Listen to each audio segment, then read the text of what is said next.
former President Tatay Duterte.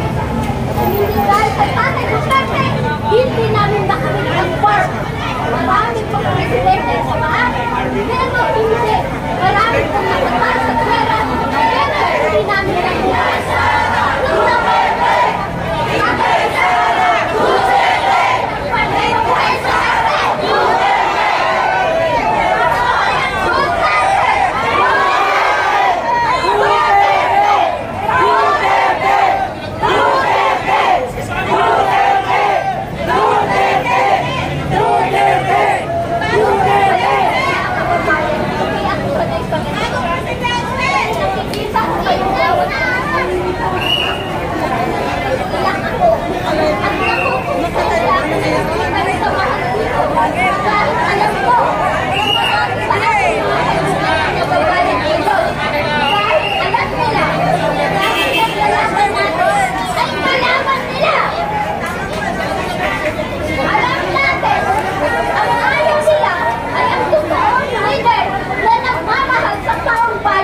at nagmamahal sa ating bansa.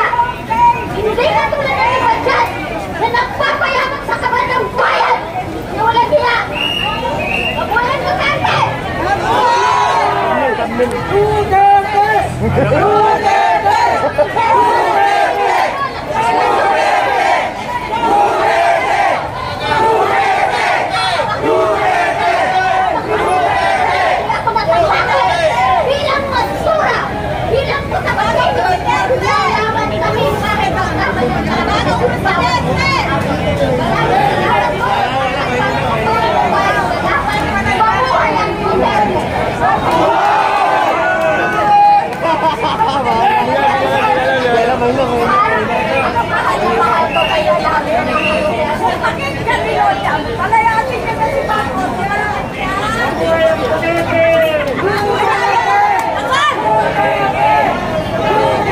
Bakit ako magdadasal?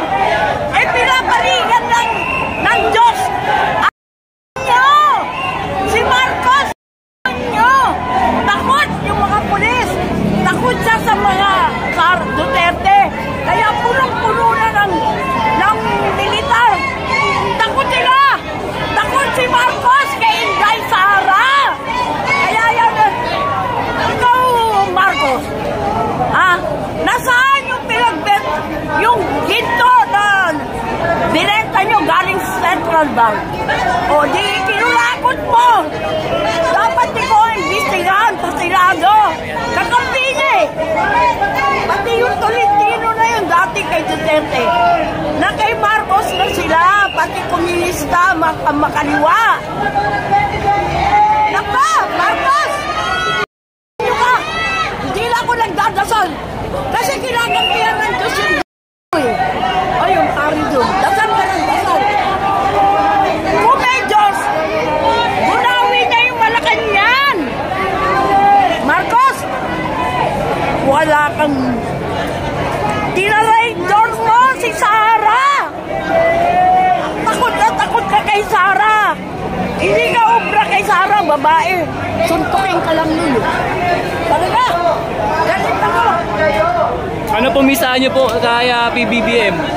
BBM, mag-resign ka na. Wala ka namang bulb. Kaya ikaw mag-resign ka na. Hindi mo kaya mamuno. Nasaan yung confidential fund mo? Nasaan yung pera ng Maharlikaban? Nasaan ang pera ng SSS? DSIS? Saan yung dinala? Ayun, pinamutmut mo.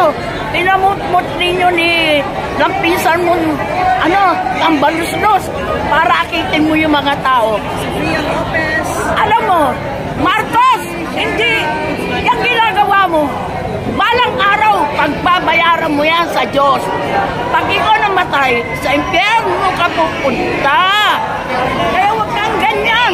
Hindi lahat ng oras, ikaw ang presidente dyan, pinahiram kayo ng tao yan. Hindi abang panahon ka dyan. O yung ama mo, napatanggal, ikaw pa kaya? Yung ama mo, mabait eh. Ikaw hindi.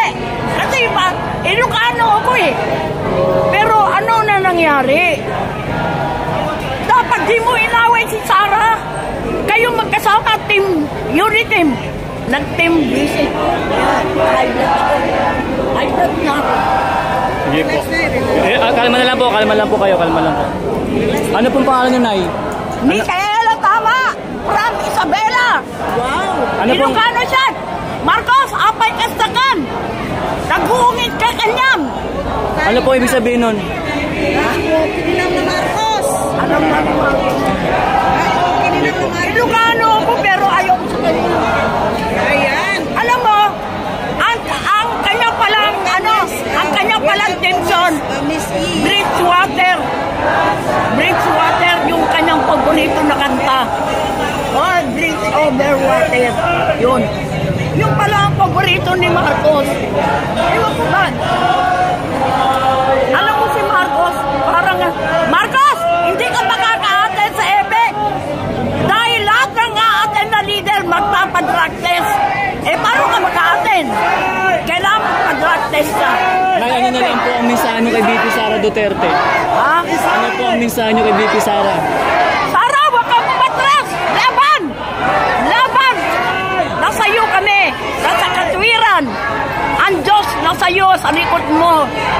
Balang araw, ikaw ang mamahalin niya.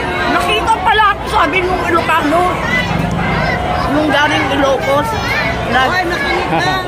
nakita pala ako sa YouTube. Salamat po, Nay. Nakita ko nung Ilocano. Ay, kalma ka na, Nay, ha? Kalma ka lang. Ay, naku, Tubig ka mo, hindi ako tubig. takot. Alam mo ba, dumaan ako, dating polis natin. Hinaanan ko. Ano, si Marcos, takot? Ay, kalma na muna, Nay. Baka, ano, no? Andun nga lang yung polis, eh, paano, kababayan ko pala lahat.